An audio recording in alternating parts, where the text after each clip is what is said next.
On the 30th of December 2019, crisis administrations were called to Gray Whale Cove State Beach in California. An unknown observer guaranteed he had seen a Lexus SUV driving over a precipice sitting above the ocean. Officials promptly brought in fortifications including the U.S. Coast Guard, and a 6-hour scan for bodies and the remainders of the vehicle followed. The inquiry was stopped after water conditions got risky and sunlight blurred. The main proof they found of a vehicle jumping over the precipice was dashboard camera film, some garbage and tire blemishes on the sand that encompasses the edge of the bluff. Doubt emerged that the video may have been faked, taking into account that there was no vehicle in the water, or proof of any human remains. In any case, on the 16th of January 2020, another observer approached, substantiating the story and saying that they also observed the vehicle flying over the edge of the cliff. Some vehicle parts have appeared on close-by seashores, which police are figuring out, yet to date there have been no bodies discovered nor effectively recognizable pieces of a Lexus SUV. There is likewise yet to be a missing individual or missing vehicle report recorded that may be connected to the episode. In an episode that helps to remember the Mothman stories, a dad and child were driving along Briggs Road in Wisconsin in September 2006 when the headlights of their pickup lit up a monstrous winged animal flying straight towards them. Alarmed, all the pair could do was hang tight for the effect, yet seconds before the animal hit their windshield, it let out a piercing howl and flew upwards into the night. Afterward, the dad and child both experienced serious sickness and were sick for at any rate 7 days. Dislocating remains the just one of the animal named the Beast of Briggs Road, the ManBat, on account of its tremendous wings and bat-like highlights. The dad, where Harley, likewise guaranteed that the animal had yellow oil eyes and lines of pointy teeth. The bizarre experience was to be remembered for a book itemizing extraordinary records in Wisconsin. However, what precisely the two men saw that day stays a riddle. There are a few stories of islands vanishing suddenly and completely, just as whole networks that appear to have evaporated medium term. At that point there are the reports of whole towns disappearing, abandoning little proof that they had ever existed. In 1928, the modest community of Herkimer in Iowa looked exactly how you would anticipate a little American town at an opportunity to look. The grass was cut, the streets were kept up with new structures springing up once in a while. Surprisingly, when ethereal photographs were taken of the zone, it appeared that no town existed in that spot. Fields were congested and unmistakably not cared for, and the spot looked desolated. It could have been discounted as a slip-up or photograph inconsistency. However, then a report rose up out of a visitor who halted in Herkimer to top off with gas. Heading out, he understood his tank had never been bested up and he drove back to Herkimer quickly to request the gas he paid for. In any case, he drove and drove yet couldn't arrive at the town.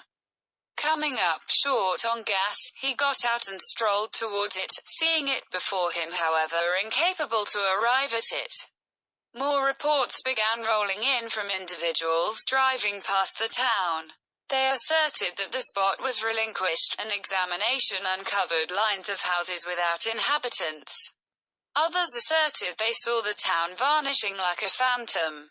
The reports were imprinted in a few papers, yet when the financial exchange crash of 1929 occurred, the episodes were forgotten. Years later, individuals moved into the territory and saw the remaining parts of what utilized as the town of Herkimer. Things being what they are, was everything only an alarming story? Or on the other hand, was there actually a town that evaporated a little bit at a time, taking it? Having a stalker is most likely probably the most terrifying thing you can have transpire. Envision an individual transforming your PDA into a gadget with which he can keep an eye on you and track everything you might do while taking steps to slaughter you. 3 families in Washington needed to persevere through this bad dream in 2007 with a forceful individual calling him at the entire hours and taking steps to kill their youngsters, grandparents and even pets. They would get voice messages that play chronicles of their discussions with the neighborhood police. The individual would portray what they are wearing or what they are occupied with doing at some random time. Police were weak to do anything, as their examinations turned up no leads concerning who the stalker might be. They even associated the families with causing the whole thing to up.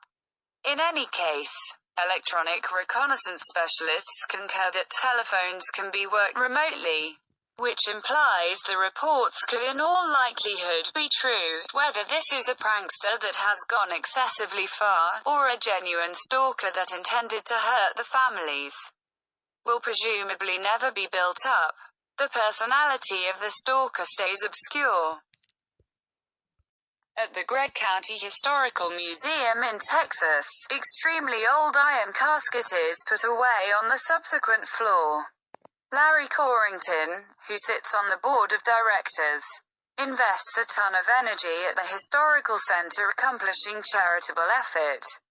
In 2018, he told 14 News that occasionally when he is first floor working, he can hear what seems like the strides of a kid running here and there close to where the casket stands. Corrington has additionally guaranteed that he wasn't the just one to hear these strides yet, that other people who at times work with him have likewise heard them. The pine box was found by laborers close to downtown Longview, and when it was opened, they found the all-around safeguarded survives from a young lady. Corrington said the estimation of the age of the young lady was around 11 or 12. It is accepted that she was in the midst of a getaway during the 1880s when she passed on, and on the grounds that they couldn't recover the body to West Texas. Her family picked a cover in her inner-grave coffin. The young lady's remaining parts were reinterred at Greenwood Cemetery. However, the coffin was given to the gallery where it has been since 1980. Corrington has had a paranormal group gone to the historical center who disclosed to him the spot had 5 explicit hauntings. There was, be that as it may, no lucidity on whether the young lady was the one going around her exceptionally old casket on the 2nd floor of the exhibition hall. Las Vegas inhabitants were surprised to see a pigeon with a small rancher cap stuck to its head strolling in the boulevards towards the finish of 2019. At that point he was joined by another pigeon likewise wearing a little cap. Normally, film of the pigeons became famous online right away. In any case, pigeon rescuers were not exactly diverted, taking into account that the paste used to adhere the caps to the pigeons' heads were hurting their skin and quills. One of the winged creatures kicked the bucket soon after, in January 2020. The unknown pigeon adorner struck once more, this time with a little sombrero struck to the leader of another pigeon. It stays obscure who the individual is that is staying caps onto the leaders of these feathered creatures. However, authorities are examining as they are worried just plain silly prosperity. Puzzling articles recognized as automatons flying over Colorado's eastern plains stood out as truly newsworthy in December 2019, and sightings proceeded into 2020. Upwards of 23 automaton action reports were gotten by police somewhere in the range of 6 and the 13th of January. However, the automatons stay unidentified and it is as yet obscure who was working them. It was first detailed that a huge band of automatons would float around 300 feet noticeable all around over upper east Colorado and afterward begin flying around in square arrangements. It was assessed that there were around 17 automatons and that they were dynamic somewhere in the range of 7 p.m. and 10 p.m. around evening time. Nearby specialists were met, including the Air Force and the Department of Defense, yet none knew why the automatons kept appearing. Drone sightings have since been accounted for from Nebraska, California and North Carolina. However, now a few news sources are asserting that the reports may have originated from misguided judgments. They have utilized models, for example, a pilot professing to have struck an automaton in 2015 and it was later uncovered he really hit a foul. Another pilot detailed having hit an automaton close Heathrow Airport. However, it was later settled he may simply have hit a plastic bag, and now the automaton sightings have everything except stopped, and it appears to be improbable that the riddle will be tackled. Were there automatons in any case? What's more, if there were, the reason were there such a large number of? What's more, where are they now?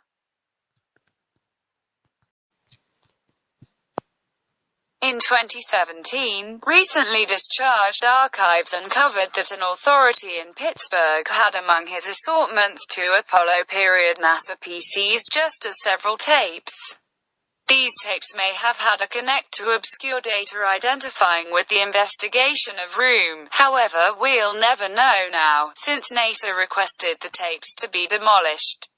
It is accepted that the gatherer who put away the PCs and tapes in his carport kicked the bucket in 2011. It is said that a man searching for scrap metal connected with NASA in December 2015 after he occurred across 2 huge PCs and 325 information tapes dated somewhere in the range of 1967 and 1974.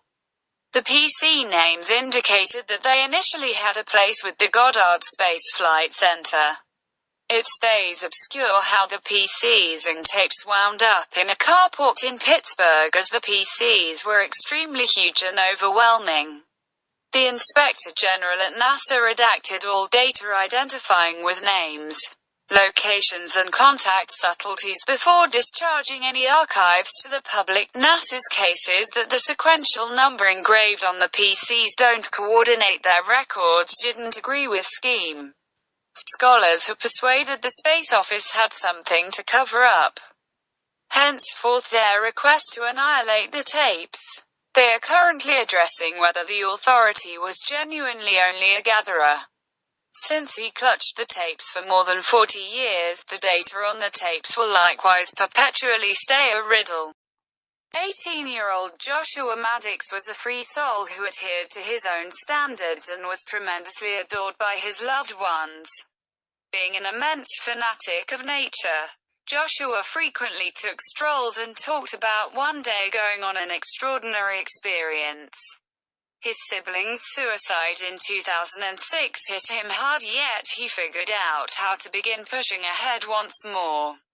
At that point in 2008, Joshua vanished in the wake of telling his sister he was going for a walk. Joshua's destiny stayed obscure for a long time. In 2015, Chuck Murphy at long last destroyed his wood lodge that hadn't been utilized for a considerable length of time. Another property improvement would have been raised in its place. Inside the remaining parts of the fireplace when they pulled it down, was the assemblage of Joshua Maddox. He was confined up in the fetal situation inside the smokestack, his legs over his head. The lodge where the revelation was made stood not exactly a mile from Joshua's home, and post-mortem examination uncovered that Joshua had no medications in his framework and there was no outward injury on his body. A decision of unplanned passing was made after a coroner inferred that Joshua had moved into the smokestack from above, stalled out and kicked the bucket of hypothermia. Earl Murphy couldn't help contradicting this, saying Joshua was wearing just a slight shirt when his body was found, and the remainder of his garments were collapsed up by the chimney inside the lodge. Murphy accepted injustice was to be faulted and that somebody constrained Joshua into the fireplace. Reality stays tricky. For reasons unknown, there are a few triangles around the globe that appear to be dark openings of puzzle and passing. Maybe the most well-known of these is the Bermuda Triangle, which is implied to have gobbled up many boats and airplanes. In Nevada there is one more triangle which covers an immense region near Area 51. opening parenthesis, exclamation mark, closing parenthesis, dot. Here in excess of 2,000 planes have evaporated, apparently immediately and inexplicably, with the majority of them never found. The most notable missing plane and pilot story is the one that recounts extremely rich person Steve Fossett, an accomplished pilot, who disappeared on the California, Nevada outskirts in 2007. The destruction in a portion of Fossett's remaining parts were found a year later. The explanation behind the accident stays obscured, notwithstanding a huge number of hypotheses including downdrafts. Different vanishings in the Nevada Triangle incorporate a B-24 plane that disappeared in 1943 and was discovered submerged in a store in 1955. In 1957, another military plane disappeared, and after a broad yet vain hunt, the pilot of the plane was proclaimed dead. Notwithstanding, 54 days after the accident, the pilot contributed up Kings Canyon National Park. He said something had out of the blue detonated inside his plane and he launched out from the plane. He made dew on fish and chased little creatures for nourishment until he inevitably arrived at the park. There are a few speculations on why the Nevada Triangle appears to gobble up planes, including outsiders, mountain waves and so on, yet in all actuality yet to be uncovered.